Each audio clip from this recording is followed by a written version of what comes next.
As Nelson Mandela spends his second week in hospital, his political successors are meeting to choose the next leader of the African National Congress. President Jacob Zuma is being challenged for the leadership by his deputy amid accusations of corruption in our party. Our Foreign Affairs correspondent Jonathan Miller is in Johannesburg tonight. Jonathan, the ANC are meeting as we speak, but is much of the focus in South Africa really still on the health of Nelson Mandela?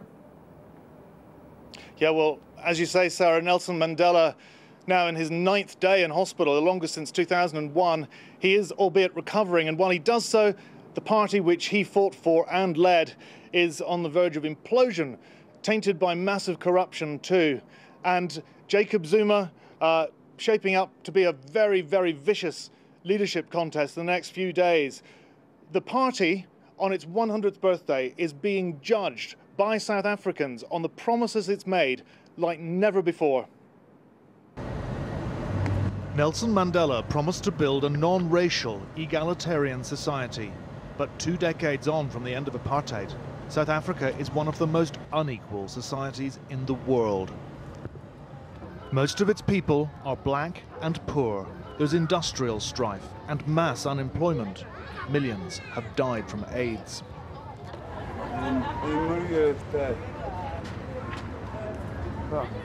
This is Alexandra, or Alex, a township just a stone's throw from the financial heart of Johannesburg.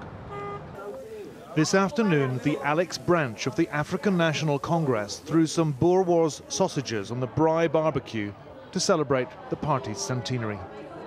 If you can look at the development in Alex, it's all because of the ANC since 1994. We have new developments, we have new schools in Alex, we have a police station that is new in Alex. We have about many houses.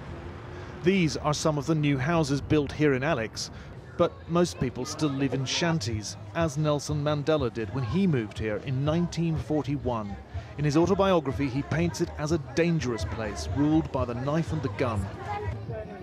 There were pools of stinking water and raw sewage everywhere, he wrote. He lived in a lean-to shack just up there. It had a dirt floor, there was no power, no heating, and no running water. Nelson Mandela was 23 years old at the time, 71 years ago. So what's changed?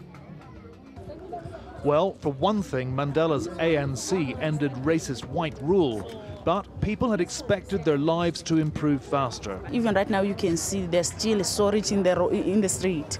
Has it really changed? No, it's not changed. They did try, but there's nothing much that have changed. Why has it not changed? Like example about the housing issue. People are waiting for houses since from 1995. These women were furious that this open sewer ran straight down their street. Ingrid runs a charity in Alex caring for AIDS orphans.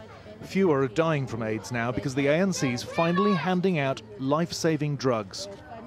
AIDS crisis in South Africa is not over. That is the truth. Look around here, it's still a lot of poverty. It's a lot that should be done. So the government should come with a plan whereby if our government is saying better life for all, it must be for all, not for some. President Jacob Zuma is fighting for his political life. He's up for re-election this week as ANC leader. Top challenger, his own deputy. Today, Jacob Zuma insisted South Africa isn't falling apart. He urged patience. But the ANC's no longer got liberation laurels to rest on, and patience is wearing thin. There are townships like Alex all over this country.